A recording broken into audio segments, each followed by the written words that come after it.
இந்த வீடியோவில் ஹலோங்கிற ஒர்க்கை பார்த்தா பார்க்க போகிறோம். ஃபஸ்ட் டைம் இந்த ஹிட் போடும்போது கிட்டத்தட்ட வேறு லெவலில் பேட்சாக குமிச்சிருந்தாங்க. பட் இது பவுண்டிங் பாக்ஸ் ஹிட்டுங்கிறதுனால ரிஜெக்ஷனுக்கு அதிக வாய்ப்பு உண்டு. ஸோ மோஸ்ட்லி நான் ரெக்கமெண்ட் பண்ணலை. தென் ரீசெண்டாகவும் இந்த ஹிட் போட்டிருந்தாங்க செகண்ட் பேட்ச். பட் பேட்ச் கம்மி தான், பட் போட்டிருந்தாங்க. 2 டைமே அப்ரூவ்டு தான். இந்த வீடியோவில் இந்த ஹிட் எப்படி பண்ணுங்கிறது பார்க்கலாம்.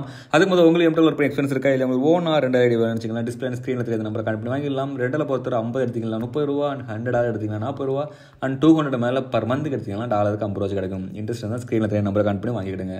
ஓகே, இப்போ ஹிட்டு போகலாம். ஹிட்டை பொறுத்து ரொம்பவே ஈஸி தான். அவங்க என்ன ஐட்டத்தை மார்க் பண்ணணும்னு சொல்லியிருக்காங்களோ அந்த ஐட்டத்தை மார்க் பண்ணணும். இதுவரை இந்த ஹிட் ரிஜெக்ட் பண்ணலை. பட் பவுண்டிங் பாக்ஸ் கொஞ்சம் அக்யூரேட்டாக பார்ப்பாங்க. ஸோ ரேண்டமாக பண்ணாமல் முடிஞ்ச வரை கொஞ்சம் அக்யூரேட்டாக மார்க் பண்ணுங்கள். ஏன்னா மோஸ்ட்லி எம்டெல் அதிகமாக ரிஜெக்ட் ஆகுறதுன்னா அது பவுண்டிங் பாக்ஸ் டைப் ஹிட்டு தான்.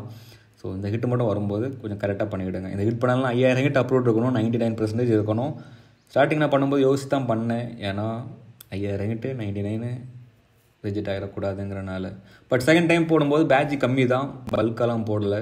ரீசெண்ட் டைமில் லேட்டாக போட்டாங்க. ஸோ இன்கேஸ் இந்த ஹிட் பார்த்தீங்கன்னா தாராளமாக பண்ணலாம், பிரச்சனை இல்லை. மோர் இன்ட்ரெஸ்டிங் வீடியோஸுக்கு சப்ஸ்கிரைப் பண்ணிவிடுங்க.